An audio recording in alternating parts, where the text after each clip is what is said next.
The Vital Hero Digimon is the English localization of a device called the Digivice V, which was an improved version of the original Vital Bracelet Digital Monster, which was released in Japan in March of 2021. It is the latest in a long line of Digimon LCD toys, which started with the Digital Monster back in 1997, and many people are very excited to finally see this one release outside of Japan. If you watch this review and decide you would like to purchase what I covered today, I do have Amazon affiliate links in the channel description that you can use to get yours. Now, many of you are already well aware of the basics of the device, but I'm going to run through those details here for those who aren't familiar. The Vital Hero Digimon can simply be described as an LCD game that is played primarily via exercise. This virtual pet puts an emphasis on fitness by tracking your steps and heart rate. But make no mistake, this is a toy first and foremost. The step counter is pretty inaccurate, and the heart rate detection is honestly nearly useless, but that's not really the draw of the device anyway. These fitness features are simply a means to an end, and that end is raising a Digimon of your own from an egg all the way to its final form. While in traditional virtual pets, you would influence growth by feeding, cleaning waste, and healing your Digimon, this device trades in those conventions to have you focus on exercising to earn vital values and trophies. Vital values are points earned just by moving around during the day, while trophies can be received by performing missions. Missions range from sprinting for several seconds to battling a certain number of times in a day. Speaking of battling, that's one Digimon convention that is alive and well, as there are 3 ways to battle on the device itself. NFC battles can be triggered by any powered NFC source, such as a smartphone, and will immediately put you into a random battle with another Digimon. Adventure battles can occur by entering adventure missions and reaching the required number of steps. You can also battle other players by using the Versus memory to transfer your battle data to their device. Beyond the device itself, there is a companion app that allows you to send your Digimon to your phone, as long as your phone has NFC and meets the minimum requirements. The app allows you to store Digimon you have raised and to battle ghost copies of other players' Digimon, as well as participate in raids. A variety of items are included, which can give various bonuses to your Digimon. There is also another app that's currently in development at the time of this recording that will allow you to participate in live battles with other players across the world using teams of 2 Digimon. At the moment, there are 3 different colors: black, which comes with the Pulse City dim card, blue, which comes with the Wolf Howl dim card and is exclusive to Amazon, and red, which comes with the Dino Roar dim card and is exclusive to Walmart. As of recording this video, Walmart hasn't actually started selling the red model, but it likely won't be too long before it does.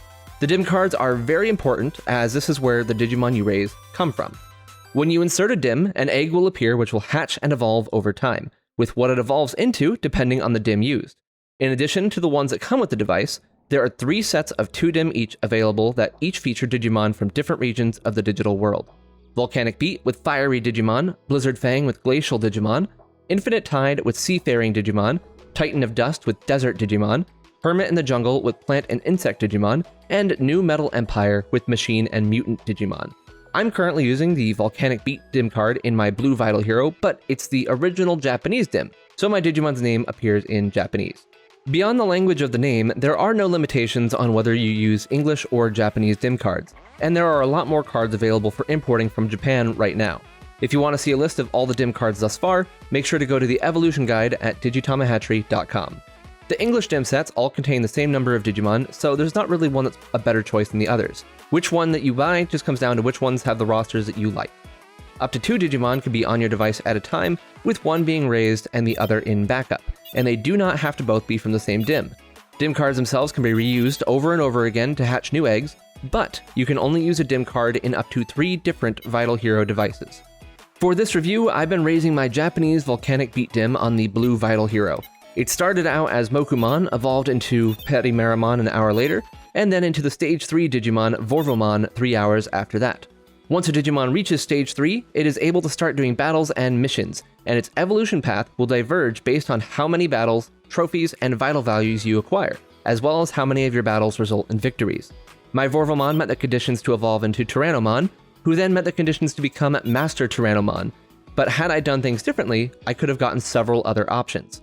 Master Tyrannomon will still evolve one more time after I've met the appropriate requirements. It's also possible to evolve via Jogress, which works by having a compatible Digimon in the backup slot and lets you evolve without worrying about other requirements. That's as detailed as I want to get in this review, but if you want to learn more about evolution requirements or how to use the device, the evolution guide and manual at digitamahatchery.com has everything that you need to know to get the most out of the Vital Hero Digimon. So let's move on to my thoughts on the device. We'll start with my negatives, the first of which is that this isn't the most hardy device out there. Due to how it's positioned on your wrist, you're likely to bang it against door frames and such more than you would a normal watch, and the screen is absolutely not scratch resistant. Personally, I just resign myself to fate and choose to not let it bother me, but if that does bother you, you may want to look into screen protector options. Bandai has also claimed that this device is water resistant to a degree, but they do not have the IP rating to back up that claim, so I'm not willing to treat it as such. It's not like a drop of water will kill the thing, but best to avoid prolonged exposure in general. As far as virtual pets go, this is easily one of the least attention-demanding pets out there, which may sound like a positive at first, but what that means is that you aren't really interacting with the device much at all, making it a tad boring in that regard. If it had traditional care mechanics that required you to check on your Digimon throughout the day, I would definitely be more inclined to use this device regularly, but as it stands, you can literally ignore your Digimon all day and it will be just fine as long as it was on your wrist. Some of you may see that as a positive though, which is totally understandable, but I would be more forgiving if the device actually functioned as a good alternative to a real fitness tracker. Again, this is a toy and I can't be too harsh on this, but since all you are really tracking is steps, you won't get as much use out of this for serious exercise tracking compared to devices from Garmin or Fitbit, or even standard smartwatches. Speaking of smartwatches, this is definitely not that. You have to hit a button on the device anytime you wish to check the time, and no Bluetooth means no active phone sync for things like notifications.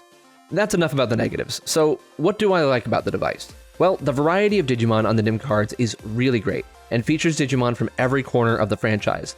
There are a ton of Digimon out there, and having them on your wrist as full-colored sprites is really nice. I definitely still also love the normal black and white dot art, but it's great to have these as an option. The evolution mechanics are also stellar, with a great variety of options and a very easy to understand methodology. It's also very forgiving for those days when you simply couldn't meet all your goals, as you can simply skip evolution and it will check again at a set time. For those with desk jobs, you may be worried that you can't get great use out of this, but thankfully, even little wrist movements will help add to your vital values at least a little. Overall, if you like the idea of having a little Digimon on your wrist growing alongside of you, I think it's a great item to buy, though I would recommend pairing it with a traditional Digimon virtual pet as well, such as the Digimon X. Running both at once gives you the best of both worlds and isn't any more taxing than just running one or the other. Now, it's not possible to talk about the Vital Hero Digimon without talking about the other models in the Vital series. I mentioned before that this was released as the Digivice V in Japan, and that there was a model before it simply called the Vital Bracelet Digital Monster. At this point, there is no real reason to get that original device, as this one is entirely superior. As for buying this versus the Digivice V, while they are mostly identical and they come out to around the same price when you factor in shipping, there is one advantage to the Vital Hero, the wrist strap. The Vital Hero's interior length from the ends of the straps is about 245mm, which is around 25 more millimeters than the Digivice V, so it will be a more comfortable fit for those with larger wrists. There's also one more product coming out this fall though, and that's the Vital Bracelet B.